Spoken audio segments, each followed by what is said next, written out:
Le don d'organes, c'est la certitude que l'on est vraiment mort chez les personnes qui sont en état de mort cérébrale. Donc il y a des examens, il y a des radiographies, il y a des échographies. Donc la seule façon en fait que l'on soit vraiment certain d'être mort, c'est quand on a tous ces examens qui sont revenus avec le diagnostic.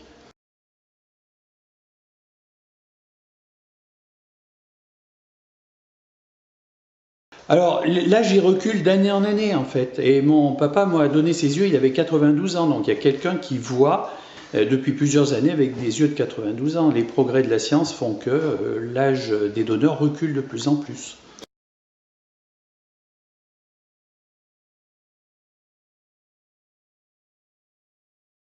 Alors vous êtes le plus ancien greffier cardiaque au monde. Personnellement, comment vous avez vécu la greffe?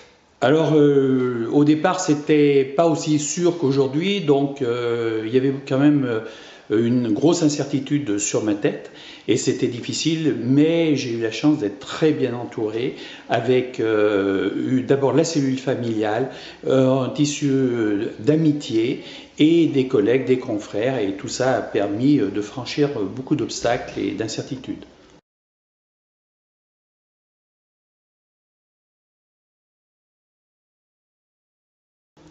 Alors on a la liberté de dire non au don d'organes aussi. Bien sûr, chacun peut refuser le don d'organes, mais à mon avis, c'est quand même très difficile. Et je m'explique, nous sommes dans un État républicain, on bénéficie tous des bienfaits de la République.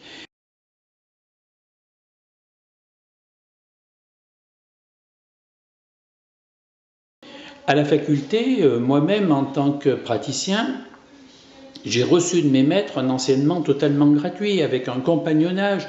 Donc je me sens impliqué dans la vie de la République.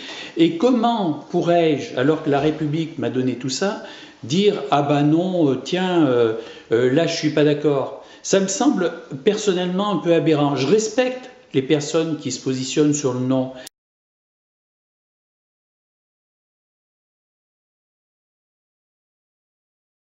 Moi, personnellement, je le vis extrêmement bien, il n'y a vraiment aucun souci. Je pense, je dois avouer quotidiennement à la personne avec les organes avec lesquels je vis. J'ai une pensée, je sais que c'était un motard, et chaque fois que j'ai un motard, j'ai une pensée pour lui. Mais ce n'est pas une pensée négative, c'est une pensée positive, comme si en fait c'était une association.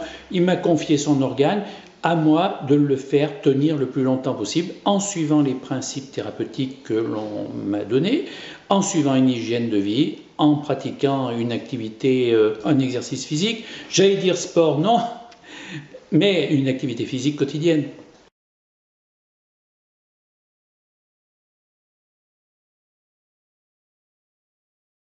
Alors, toutes les cartes de donneur sont valables, c'est-à-dire que c'est une présomption de dire oui, et elle me semble vraiment très utile dans les cas où il pourrait y avoir une incertitude. C'est une prise de position, c'est aussi une façon de dialoguer.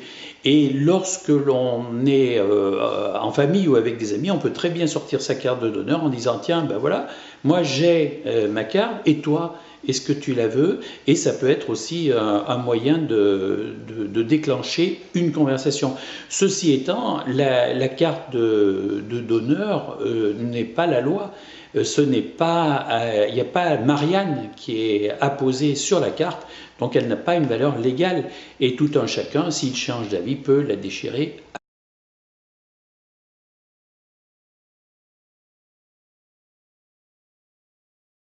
C'est des moments abominables à vivre. Et si la personne a sa carte, si elle en a parlé avant en famille, ben, je suis persuadé que la pression sera moins grande pour ceux qui restent, parce qu'ils diront bah oui, ils voulaient ça, donc à eux de respecter ensuite les désirs de celui qui risque de disparaître ou qui malheureusement a déjà disparu.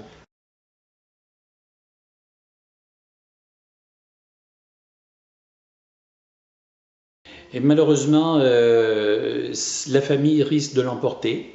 Et il est possible que vous ne puissiez pas faire don de vos organes parce que on est dans ce contexte un petit peu difficile où on a un peu peur, ça va vous faire rire à vous, mais on a un peu peur des médias et que les choses prennent des proportions trop importantes et finalement ça fasse du tort aux autres personnes.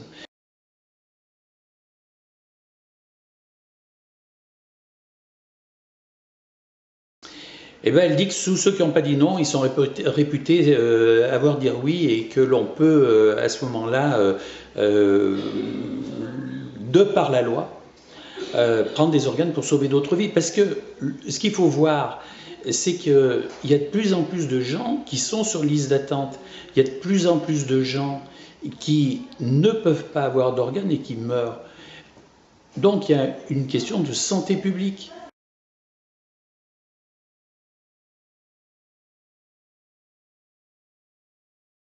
Certains disent on va se faire charcuter, par exemple. Alors, d'abord, on charcute personne, c'est pas le même métier, et c'est une intervention chirurgicale. Donc, il va y avoir des sutures, comme pour une chirurgie, et donc le corps est rendu à la famille pour des funérailles, des obsèques, comme ce serait pour tout un chacun. Il faut le faire parce que ça ne nous sert plus à rien. Donc plutôt que de pourrir en terre, moi j'aime mieux savoir qu'une partie de moi continue à vivre.